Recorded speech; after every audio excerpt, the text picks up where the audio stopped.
کیا فرماتے ہیں علماء کرام اس مسئلے کے بارے میں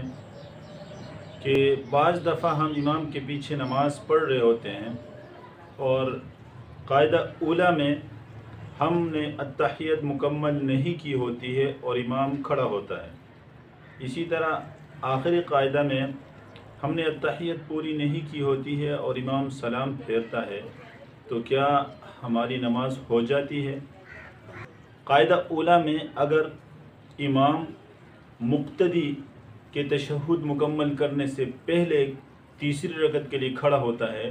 تو مقتدی کو چاہیے کہ اپنا تشہد مکمل پڑھ کے پھر اس کے بعد کھڑا ہو جائے، لیکن اگر وہ مکمل کیے بغیر بھی کھڑا ہوتا ہے تو اس کی نماز ہو جاتی ہے کیونکہ وہ اقتدا کر رہا ہے۔ اسی طرح قاعدہ اخیرہ میں التحیت تشہد مقتدی کا مکمل نہیں ہوا ہے اور امام سلام پھیرتا ہے تو اصل طریقہ یہ ہے کہ مقتدی اپنا تشہد التحیت مکمل کر کے سلام پھیرے، لیکن اگر امام کے ساتھ ہی سلام پھیرتا ہے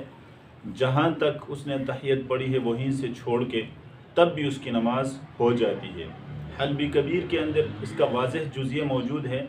بخلاف ما لو قام الى الثالثة قبل ان يتم المقتدی التشہد فإنه يتم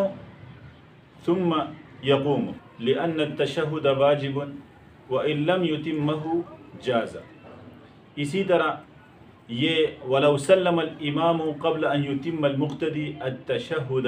فَإِنَّهُ يُتِمُّهُ ثُمَّ يُسَلِّمُ وَلَوْ سَلَّمَ وَلَمْ يُتِمَّ جَازَ۔ یہ جزیہ حلبی کبیر کے اندر واضح طور پر موجود ہے۔